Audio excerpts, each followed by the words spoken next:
नमस्कार मित्रों, अब भारत देश से भी भागते दौड़ते नजर आएंगे चीता। अजी घबराने की बात नहीं है। मैं किसी शहर या गांव की बात नहीं कर रहा हूं जहां आपको ये चीते दौड़ते भागते नजर आएंगे। मैं तो बात कर रहा हूं मध्य प्रदेश की कूनो नेशनल पार्क की, जहां अभी हाल ही में यानी सितंबर 2022 में नामीबिया से 8 चीते मंगाए गए हैं, जिसमें से 3 मेल हैं और 5 फीमेल। जैसा कि हम सभी जानते हैं कि मध्य प्रदेश को टाइगर स्टेट के नाम से जाना जाता है और अब यह चीता स्टेट बनने की लाइन में भी है, क्योंकि भारत के प्रधानमंत्री नरेंद्र मोदी जी ने अपने जन्मदिन पर यानी 17 सितंबर 2022 को दूसरे देश से लाए गए इन चीतों को कूनो नेशनल पार्क में बने छोटे से बाड़े में रखा था, जिसकी देखरेख के लिए एक मेडिकल टीम भी बनाई गई थी। और अब यह चीते यहाँ के वातावरण में पूरी तरह से ढल चुके हैं और अब ये बहुत ही जल्द यहाँ चहलकदमी करते हुए नजर आएंगे। तो आइए आज के इस वीडियो में जानते हैं कि आखिर इन्हें दूसरे देश से मंगाने की जरूरत क्यों पड़ी और इन्हें लाने की शुरुआत किसने की।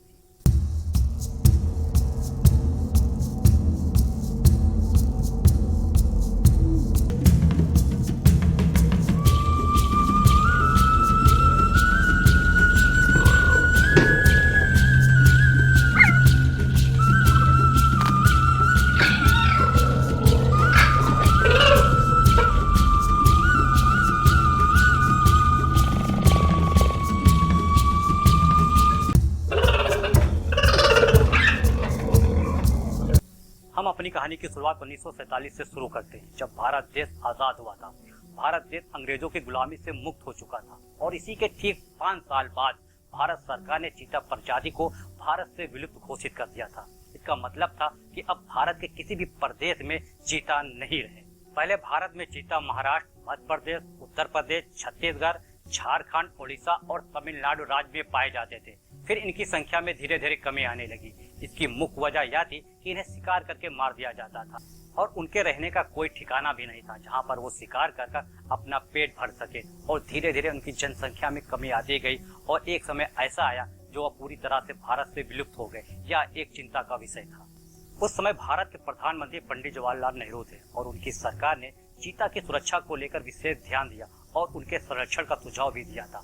इसके बाद 1970 में जब इंदिरा गांधी की सरकार थी, तब चीतों को दोबारा भारत में बसाए जाने के लिए उन्होंने ईरान के शाह से बातचीत शुरू की और ईरान इसके लिए राजी भी हो गया था। लेकिन ईरान ने भारत के सामने एक शर्त रख दी थी। उसकी शर्त थी कि उसे चीता के बदले बब्बर शेर चाहिए, यानी उसने भारत से बब्बर शेर मांग लिए थे, जिसके चलते भारत ने अपना फैसला बदल दिया, क्योंकि उस समय बब्बर शेरों की भारत में बहुत कमी थी।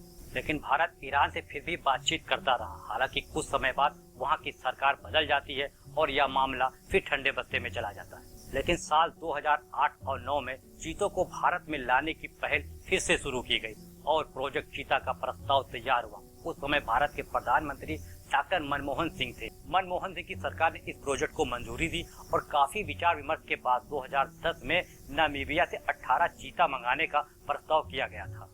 उसी साल तत्कालीन वन और पर्यावरण मंत्री जयराम नरेश अफ्रीका भी जाते हैं और उन चीतों से भी मिलते हैं जिन्हें भारत आना था। पर्यावरण और वन मंत्रालय ने 300 करोड़ रुपए खर्च कर चीतों को दोबारा बसाने की योजना को एक रूप दे दिया था, यानी चीतों को भारत लाने की पूरी तैयारी हो चुकी थी। यानी प्रोजेक्ट चीता पर सब कुछ ठीक चल रहा था। लेकिन कुछ संगठनों ने इस पर आपत्ति जताई और इस प्रोजेक्ट को कोर्ट में घसीट लाए। मई 2012 में सुप्रीम कोर्ट ने इस प्रोजेक्ट पर रोक लगा दी। 2013 में सुप्रीम कोर्ट ने सरकार से कहा कि चीतों के बजाय गुजरात के गिर से शेरों को ट्रांसलोकेट करना चाहिए, क्योंकि अगर इनमें किसी तरह की बीमारी फैलती है तो ऐसी स्थिति में इन शेरों को तो बचाया जा सके। 2013 में नरेंद्र मोदी गुजरात के सीएम थे और सुप्रीम कोर्ट के आदेश के अनुपालन में गुजरात सरकार ने तर्क दिया कि शिफ्टिंग में अभी अड़चने आ रही हैं। गुजरात सरकार के गोल मटोल रवैये की वजह से शेरों को ट्रांसलोकेट नहीं किया जा सका और न ही नामीबिया से चीतों को मंगाया जा सका। अगर हम 2019 की बात करें तो यह मोदी सरकार का दूसरा कार्यकाल था, यानी लगातार दोबारा मोदी जी सत्ता में बने रहे और फिर कोर्ट को एक्सपर्ट कमेटी की रिपोर्ट का हवाला दिया। इसके बाद सुप्रीम कोर्ट ने प्रोजेक्ट चीता से रोक हटा दी। मोदी सरकार ने फिर प्रोजेक्ट चीता पर काम शुरू किया और पूरे 3 साल बाद यानी 16 दिसंबर 2022 को 8 चीतों को विमान से भारत लाया गया। इन चीतों को लाने के लिए एक स्पेशल विमान B747 नामीबिया भेजा गया। इस विमान के अंदर मौजूद सभी सीटों को हटाकर खाली कर लिया गया था। विमान के अंदर चीतों को एक विशेष प्रकार के पिंजड़े में रखा गया था और 8 चीतों को लेकर विमान ने नामीबिया की राजधानी होशिया से उड़ान भरी। करीब 8000 किलोमीटर की यात्रा करके यह चीते ग्वालियर पहुंचे। ग्वालियर से इन्हें एक विशेष हेलीकॉप्टर के माध्यम से मध्य प्रदेश के कूनो नेशनल पार्क में लाया गया और 17 सितंबर 2022 को इन चीतों ने भारत की धरती पर दोबारा कदम रखा और इस ऐतिहासिक मौके पर भारत के प्रधानमंत्री नरेंद्र मोदी जी मौजूद थे। इन्होंने इन चीतों को पार्क में बड़े बाड़े में छोड़ा। आपको बता दें कि चीता इस धरती पर सबसे तेज दौड़ने वाला जानवर है। ये जब अपने शिकार के पीछे भागता है तो 120 किलोमीटर प्रति घंटे की रफ्तार से दौड़ता है, जो महज 3 सेकंड के भीतर 97 किलोमीटर प्रति घंटे की तेज रफ्तार पकड़ लेता है। चीता अगर पूरी ताकत से दौड़ता है तो 7 मीटर लंबी छलांग लगा सकता है। चीता सिर्फ हफ्ते में एक ही बार शिकार करता है और इसी से वो अपना काम चला लेता है। चीता बिल्ली प्रजाति का एक जानवर है। चीता शेर और बाघ की तरह दहाड़ नहीं सकता, बल्कि वह बिल्ली की तरह गुर्राता है। यह हिरन, खरगोश, जेबरा, चीतल और ऐसे बहुत से जानवरों का शिकार करता है। मौजूदा वक्त में पूरी दुनिया में 7000 चीते हैं, जिसमें 4500 चीते अकेले अफ्रीका में। अब आपके मन में एक सवाल होगा कि आखिर इन चीतों के लिए मध्य प्रदेश की कूनो नेशनल पार्क को ही क्यों चुना गया? इन्हें कहीं और भी तो रखा जा सकता था। दरअसल 748 वर्ग किलोमीटर फैले कूनो नेशनल पार्क को 10 जगहों के सर्वे के बाद फाइनल किया गया है। मध्य प्रदेश का संरक्षण का रिकॉर्ड सबसे अच्छा रहा।